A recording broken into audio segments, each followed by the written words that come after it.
Welcome to Wrestling in Mom's Basement. This is going to be our retro review for Starrcade 1995. I, of course, am Patrick Young. This gentleman to my right is my co-host, Joe Venuto. Starrcade 1995 was on December 27, 1995 from the Nashville Marsupial Auditorium. Municipal. No. Not marsupial. It doesn't have a bunch of kangaroos hanging around or wallabies. In the Nashville Auditorium in Nashville, Tennessee. 8,200 was attendance. Commentators Bob Heenan, Tony Schiavone, and Dusty Rhodes. We have a show about a ton of interesting matches on here. As the World Cup was pretty thrown together. Unfortunately, because of the same problems a lot of late 80s, early 90s shows had.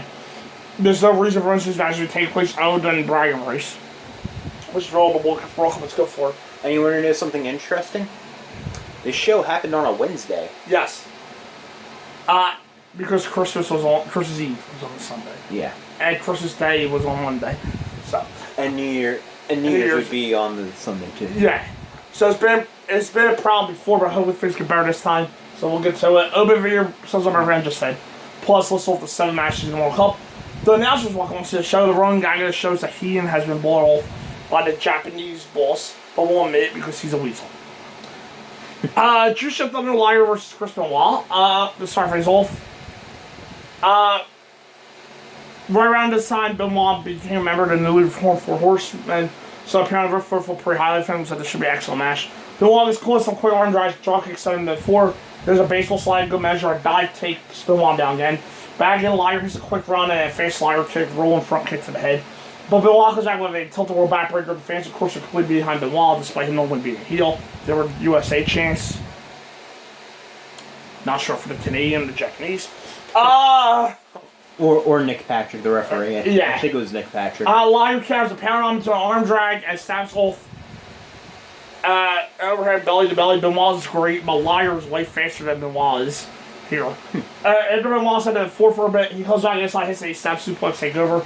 No suplex puts Liar down, and we're in Benoit's world. Benoit hooks the elevated bolts of crab, which will eventually become known as a line taker. Back up, Benoit has a quick German suplex for 2 as Tony snapping off the name of the moves. This is very odd, as Tony Schiavone will become one of the laziest announcers ever in about a year. Really being able to call everything properly. Yeah. Liar hooks Benoit up in a hole called the surfboard, meaning Benoit's on the mat, facing away from Liar. As Liar and Lobster lays rock Benoit back and bends him upwards while Benoit's limbs facing down. I say that and explain it because you don't see surfboards a lot anymore. No. Basically, it makes Benoit look like a 4-legged table with Benoit's chest. That's the tabletop. Since that's right. If anything, you may see it in a Daniel Bryan match. Yeah. He kind of does it still. Since that's a very difficult hold to maintain, it is sold to a camel clutch on Benoit, which keeps the plunger on his back. Benoit stands up and drops Liar on his back beforehand, nearly boss superplex, put both guys down. Chris eventually gets this up for a 2 count, only to be sent in the corner for no Liar kick, followed by a Liar bomb, power bomb, for a 2 count, a brainbuster, one Liar signature moves against another 2. But Benoit pops up, hits a vicious clothesline taker again. The 2 rolling German suplexes put Liar down, there's a hard power bomb for good measure. Benoit's swan dive headbutt connects. Here's one of Benoit's rivals, Kevin Sullivan, for distraction. The distraction allows Liar to hit Stanner and Kamara for the pin out of nowhere and 1-0 lead from New Japan. I thought this match was really good, and then the ending happened. I wasn't a big fan of the ending because at this point, Sullivan's problems with the Four Horsemen are strictly with Brian Pillman. Right. And maybe Arn Anderson. I'm not sure what the timetable is for that. Yeah. But yeah, Benoit's pretty much sort of like fringe, like, oh yeah, I don't like that guy because he's friends with that guy. So I'm not sure why we'd come out and cost him a match, especially if WCW was looking to get a one-up on New Japan. So that just didn't make sense to me. Other than that, the match I thought was a strong match with light heavyweight, junior heavyweight, cruiserweight style action. Yeah, it was a big end into a good match here. As once Benoit got rolling, he was going to move for Liger. And Juice is one of the few foreign wrestlers that American fans almost always react to. So this was no different. This was a solid match, probably the best opener that I could think of Starrcade's ever had. Yeah. So Benoit will get much better too. I gave it a B-. B. New Japan won WCW 0. A. Guerrero is annoyed that Sullivan cost Benoit on the match, but he's ready to represent WCW against Otani tonight. Koji Kanemoto versus Alex Wright. Kanemoto is the reigning WGP Junior Heavyweight Champion, so Wright could be in a lot of trouble here. Also, I should note that Sayono the NJPW leader, is accompanying everyone the Japanese guys to the ring tonight. Kanemoto usually takes it down the mountain with leg trip and works on Bryce Day. Spinning leg lock is right down, but he fights over an Enziguri takeover. More USA chance for the German or the Japanese. Ultimate arm now with Alex cranking on armbar and head scissors take Koji down and crossbody puts both guys down the floor. Right slides back in and hits a quick plunge on the Kanemoto before pulling the chin lock back inside. Kanemoto fights up and drills at Alex, chops take over. Spin wheel K puts right back down, so Koji puts him on top of the pounders, but Koji drop kicks out of the floor, has his own plancha make up for the one he took earlier. Right fights out with field because of Koji has to go study for some consultation. Back in the entire suplex double arm trap. Suplex Kasu, but Koji pulls up into him, moonsault with a no count. A German suplex race finisher. Just as a slingshot splash. Kanemoto is a no kick to the face and guys down again. Crossbody out of the corner just two for right, but he bolts into no kick to the face and put him down. Koji hits the spin splash on the top for an under full, but the next one comes off the top. Right catches him with a dropkick. A missile dropkick takes Kanemoto down and suplex kicks too. Koji just shrugs over and drops Alex face first on the top rope before rolling right up for the pin. To me, I don't think that right in Kanemoto actually clicked up at all. With that being said, this one could actually been much worse than you would think.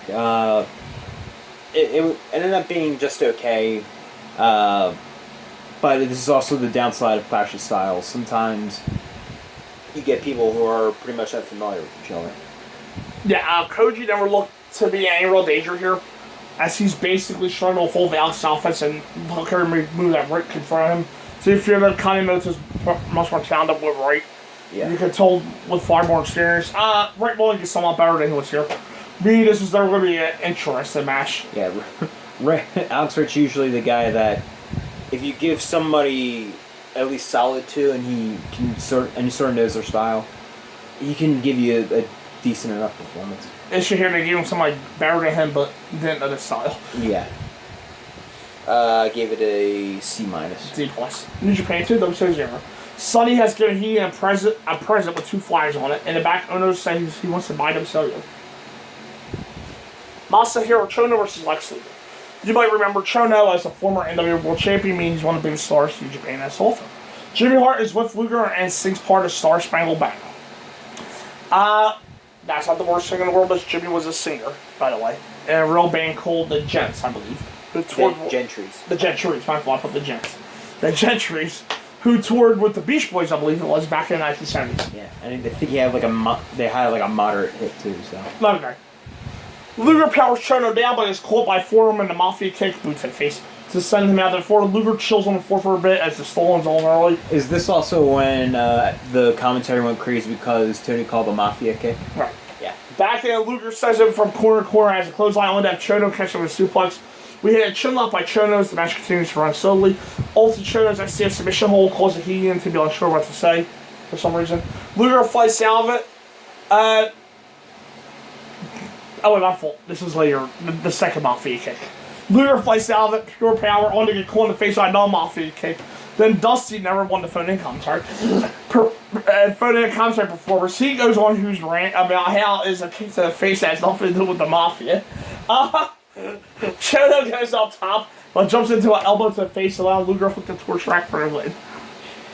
Yeah, but part of that match was spent talking about Mafia kick, and Dusty started going off about Russian or German or whatever. Yeah. Pretty much reinforcing Tony to not call moves. Right. So that maybe explains why we get lazy Tony later on. Yeah, this match was not really anything much. I didn't really feel Luger was in any sort of danger of losing here. Yeah, this was the first short match of the night, and didn't do much of note. This match was mainly slow pace. When Luger got particularly interested in being out there.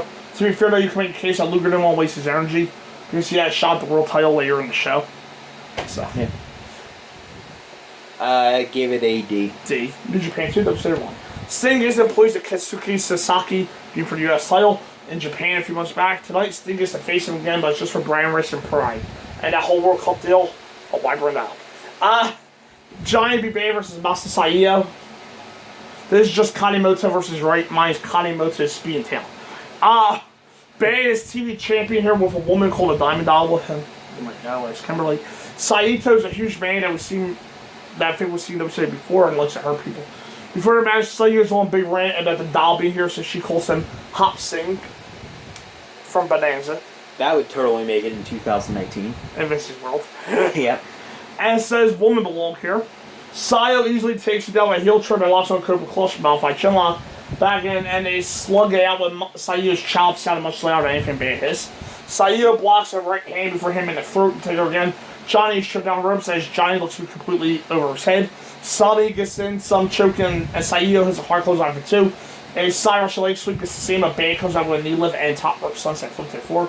Bane pounds away to almost no effect as Sayo doesn't seem to be all that interested in selling.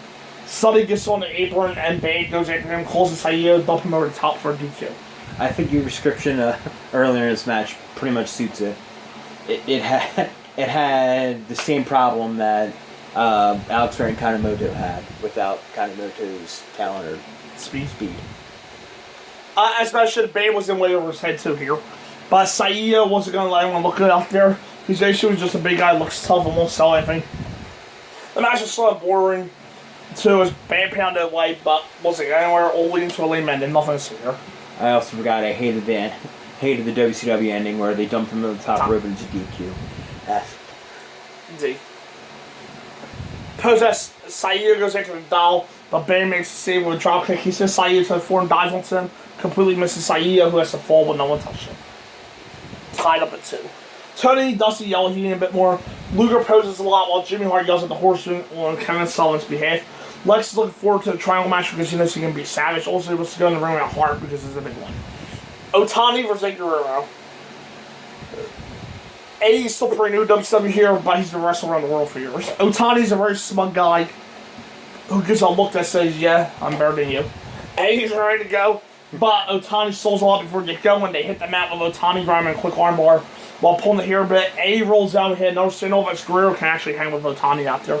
They both trip the all guy until Otani takes A's leg on the mat. Guerrero swings around, hooks a quick chin lock, but Otani gets up and flips Guerrero down. Eddie comes out with a Hunter Carrera, and Otani is sent to the floor. Back in it, Eddie slams him down before hitting a quick slingshot. Heel low with a headbutt to the ropes for no cover. Ultimate hand crab by Guerrero, by Otani crosses over the ropes. Eddie immediately picks up and plants him with a powerbomb for 2. A brainbuster gets 2 more for Eddie, but he stops the all Sunny, allowing Otani to hit springboard wrestle dropkick. Guerrero is off to the floor, so Otani has a gorgeous springboard dive to take Eddie out again. Back in, Otani chokes away before hooking chinlock. A wicked jumper suplex gets 2 on Eddie, so Otani goes up on the incline, big current coming around for 2. Now Eddie hits a double power out for another full as the fans are starting to get into this. Otani rolls through into an ankle lock, but Eddie curls over the ropes of the ring. Eddie sends him to the floor and then into the barricade as Guerrero's getting fired up. A big spinning springboard curls by, takes Otani down. But suplex doesn't seem to Guerrero. Another springboard missile dropkick puts Eddie down. And Otani has a busted lip. He snaps off a run on Guerrero for 2, but Eddie rolls through into a pin combination of his own for near fall. But Otani reverses the reversal into the sunset flip for the pin in my match of the night. And my match of the night. Yeah, it's my match of the night too. Correct me if I'm wrong, but Otani was the first Cruiserweight champion, wasn't he? Yes. He'd go on to be within like a couple months or so. Right. So it's actually going to feed into what I'm about to say. I thought it was a good example of pre-Cruiserweights. Yeah. Of what the Cruiserweights could be, and at least maybe followed along that experiment. Mm-hmm. Good stuff here. Both guys played well with each other. Man. Yeah, pretty awesome match here. And what I did, 2 guys standing and they could think of each other before Cradle was the solution to the win. They did a good job here. Both guys look very strong guys. It wasn't a big move that put A down, but rather a leverage move which came off as a counter to another leverage move. Mm-hmm. They made both guys seem equal here, which made for a rare and tame match. A-. B+. Otani's full grand for the match was awesome. New Japan 3, WCW 2. World Champion Randy Savage is ready for Tenzin and doesn't care about the triangle match right now. Good to know. Tenzin versus Randy Savage. Tenzin is primarily a tag team specialist, but has a very fine steel square as well. Savage has a bailiff arm come in. They lock up the start with Savage shaking into the corner and broken by the referee. Tenzin chops him down, pounds him on the back before hooking a quick front face lock. Up to a nerve hole as World Champion fouled by a jumping back elbow to send Savage to the apron. A big chop to Savage to the outside. This has been all Tenzin so far. Tenzin drops Savage first on the barricade before him back inside for some forms on the back. A Stone drop with Savage down as we see legend Pedro Morales on Spanish commentary. Okay. Tenzin goes up top by missing a moonsault all around Savage and close on to the back of the head. Savage drops him and reverses on top rope before dropping his top rope elbow for the pin. Time the series. Yeah, I wasn't a huge fan of this one. To me, it felt like any match you expect from Randy Savage was kind of absent here, or he literally was just being lazy because he had to work another match later on in the night. This is the normal formula for Savage at this point. Get the short for a majority match, hit about 2 moves, and then win with the fly elbow. Why they decide I was all the world champion should be able to do is beyond me.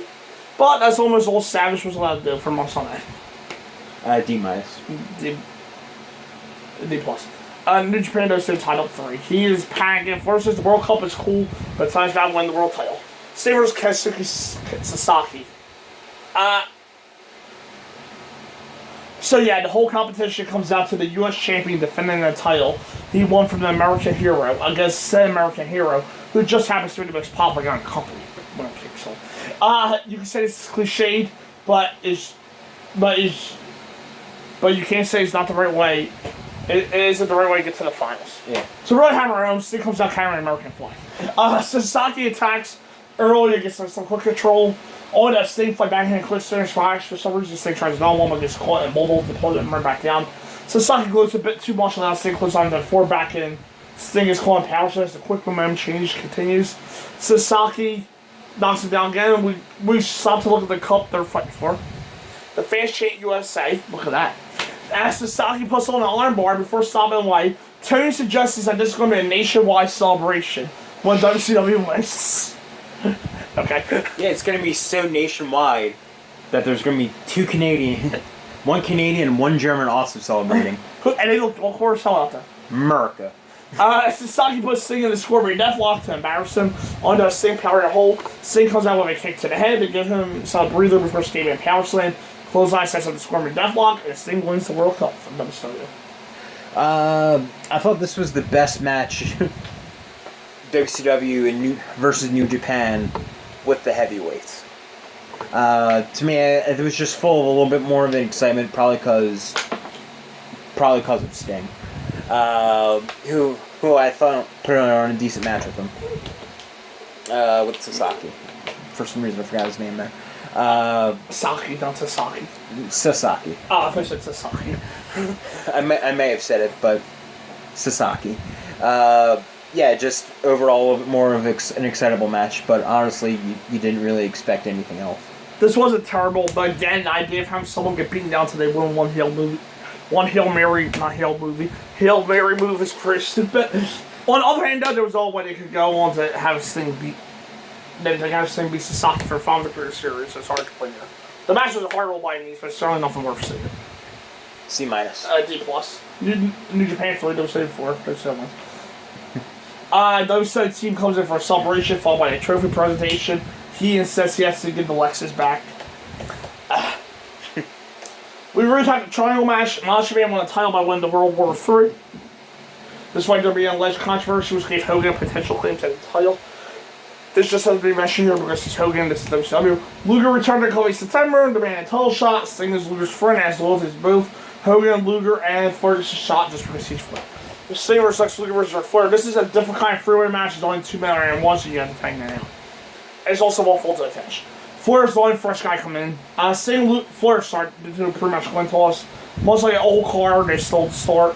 With Flair being right hand to get going. Flair hits a single chop and it's down by a real press and close on for 2. And early scoring deathlock is escaped by Flair, making the ropes, and it's time for Flair to reel. Back then, Flair drives a hammerlock as he implies that Dusty is an uneducated country bumpkin. Sting is taking down a punch in the face before Flair is crowned around the corner. Ulti the hammerlock on the man again before Flair tries to run chops, having no effect at all. Sting slides down, pounds along the corner as well, so Flair to the outside. They go inside again. Flair bangs off and avoids a dropkick to push Sting down. Flair pounds Sting down against it's going very slowly. That doesn't mean it's boring, mind you, but it's very methodical. There's a big difference between those two things. The referees with Luger for some reason allowed Flair to throw Sting over top out to the floor. Flair drops the deal, Sting 7 for 5 straight 2 counts before Sting no-sells suplex pounds in front of the corner. Sting catches in a gorilla press and falls up with superplex for a near fall of his own. Luger comes in, Sting's tag, but Sting steers him back into the corner. Sting turns his back on Luger, so Lex ties himself in, and after 10 minutes, Sting versus Flair tries to bail. But Luger pulls him back and shows him all the muscles. Rick charges into Luger, bends over his shoulder, so Luger composes some more. There's a gorilla press by Luger. As Flair's being Inferno Order replaced by the Power Guys. Lex pounds one in the corner, and we get the Flair flop. Flair comes right back with a thumb in the eye, it's time to go after the knee. Rick goes after the knee as is custom before alternating between chops and kicks to the knee. There's the fair Flair and Luger. The Flair, overconfident idiot, slaps Luger on the face. Angering Luger enough to turn the hole over. Flair bails to the apron, but gets suplex back inside for 2. A slam at the top of Super Luger and Flair chops out of the effect. And a smart move, Flair tags his Sting to give us the battle of best friends. Luger and Sting shake hands to a lot of booing, but Sting's ready to fight. Tony says these two last fought in Milwaukee. Prompted he into Milwaukee at Super Bowl II. Prompted he into saying a historic line to Tony. Is there anything you don't know? This sort of question will never be made to Tony Schiavone again. Luger pales Sting into the core, but Sting does the same exact thing to Luger before pounding him in the head. That's not very friendly behavior.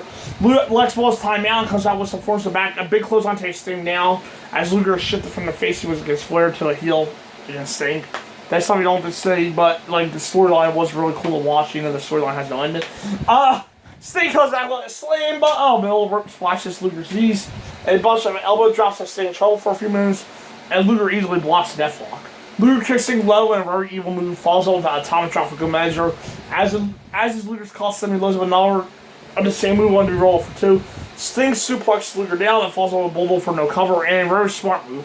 Sting Irish whips Luger, not Sting, to the adjacent corner instead, on the opposite, because it would then allow the fresh Flair tag. So I love little stuff like that. There's a stern splash and the second one misses, allowing Luger to hook the rack. As Sting is lifted up, the referee's kicked and knocked out. Flair nails Luger, sends to the floor. Sting is on top of Luger and the referee's up, allowing for a double count to eliminate Luger and Sting, sending Flair to the title match. This match was fun, but I think, but I'm going to sidetrack from that and go and explain something where Triple H usually has the problems. I know it's a very far tangent, but Triple H tends to have the same problem that this match kind of did, where the length, where they think they can fix the match quality by adding more length to it, and not necessarily is that the case. And part of me thinks that actually comes from Triple H's mentor in this match, Ric Flair. I think if you cut like a good 10, maybe even 15 minutes from this match, and maybe quick up the pace a little faster, I think this match should be considerably better. But as it stands, this match, they did put on a fun, entertaining triple threat match with an interesting thing of having the third man tag in and out. Yeah, I thought the match was 3 solid matches in one. Along with some insanely good psychology that when it really ended, where Flair sneaked in and stealing the win on his own he could. It was a smart match. Full psychology was something you almost never see anymore. If you haven't seen this one before, I would do some research on their histories together. Flair Luger, Flair Sting Luger, and then check it out if you want to. I gave it a B-. B-. The title match is immediately into the triangle match. Jimmy Hart comes out to match Flair because that's the kind of guy he is. WCW World Title, where Flair versus Randy Savage. Michael Buffer, for those of you who don't know him, he's the Let's Get Ready to Rumble guy. You might know from Royal Rumble 2008 if you're a newer fan that I introduced The Undertaker. The Undertaker! Right. He takes like 5 minutes to introduce the guys before we're finally ready to go. Savage starts with a face backside for 2 and throws his shirt into Flair's face. The champion pounds Flair in the face. Why it will complicate things. As Paul Orndorff, who has neck broken by the horseman, come out in the audible wash. Flair does a quick figure forward. Savage kicks away. Savage charges at Flair. In the corner, gets down to the forward 4 pounds him against the barricade. Back then, Flair takes down the mount with a hammerlock, throwing his yellow red boot onto the ropes for good measure. Flair stays on the bandwagon before pulling on a sleeper to stop a Savage comeback. Savage goes out with a belly-to-belly back suplex and pounds away some clotheslines. Jimmy Harker's on the apron, distract the referee while throwing his right foot. Savage steals that way, busts straight the head, busts it open. Top rope elbow hits, but there's no ref. So here the Horseman, the referee saying down, Anderson is Savage in the head with a forearm object and Flair just to back. For a Starrcade main event match, this match is incredibly short. However, with both men going to a match beforehand and Savage, the length of it probably actually helped it more than anything. Overall, I guess a rather fun match, but just incredibly short. Yeah, this is a very abbreviated version of the Savage vs. Flair, as they only had a 9 minutes to work with here. It wasn't terrible, but at the same time, how much can you do that amount of time in main event Starrcade? These two will trade to tell back and forth a few times over the next few months, and the matches will be much stronger. Brian Pillman won the Horseman, the short Savage after match. Where's the summary show? Overall, For the rating. I'm sorry, I'm rating for the match D+. C-. Overall, I think this, from how the matches go, I think it deserves probably like a C+ rating. However, I'm actually taking away points because, for one, it's Starrcade. It's WCW's WrestleMania. First, they put on as a World Cup thing, where you pretty much could have done it either at Super Brawl or a month before or any other time. But this is Starrcade. This is where your main story should come from. With that being said, Starrcade's also is where you should probably save Hogan. Hogan probably should have been on the show someplace. I did listen to the 83 Weeks podcast for this one in preparation for this review, and Bischoff said it was probably something where Hogan's contracted time only allowed him to work 4 pay-per-views a year. And this one they did, and for Starrcade he chose not to do it for some reason. So this should have been a much more major show than it should have been. We shouldn't have gotten this show at Starrcade at all. So overall, I'm actually just going to give it a D because I'm taking points away. But overall, I wouldn't be against watching the show again. For some reason, too, there was another match after the main event where one man guy won the U.S. title. Why didn't Aaron mention was it explained? But I'll soon time. Everywhere I did give it a C-. It's a tricky one rate. There are 9 matches on the card, but anywhere from 5 to 7 mean nothing, depending on your take. Leaving you with the main event. Luckily, the triangle match is good enough. It's a half-hour long. The problem ended was none of the stuff meant much. Good one was coming in a few months, but we'll get to that next year. Yeah. This show's very different. Though, so it's worth checking out if you're looking for a change of pace and a great match. And Tommy and Benoit Liger. Yeah. I do recommend watching the show. It's just I can't give it a higher grade because it's a Starrcade, and it wasn't really much of a pay-per-view. Our pay-per-view for Sunday. Fatal 4-Way 2010. I'm glad they asked this to 2010. Yes. Listen, I think it's the only one. It in fact is the only Fatal 4-Way pay-per-view. Well, besides Takeover. And wasn't it in your house named Fatal 4-Way too? Yeah, the one with the Austin one. The Austin Vader and Taker. Yeah. Other than that, we get this one. I always forget Sid's not in that match because he gets the title the next night. Time. We get this one out of all the Fatal 4-Way things. Yeah. Oh, well. It must be better, I don't remember. Oh!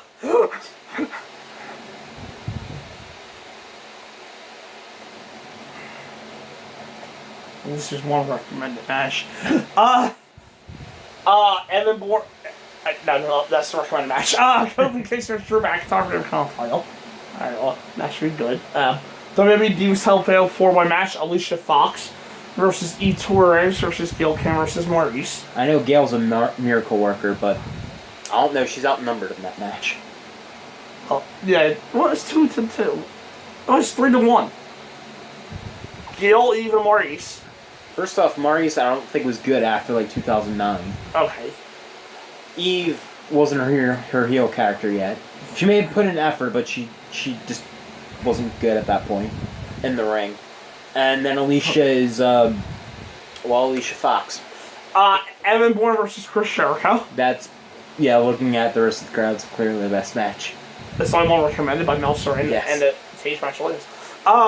We'll have a Fatal 4 match: Rey Mysterio versus CM Punk, Jack Swagger, and the Big Show.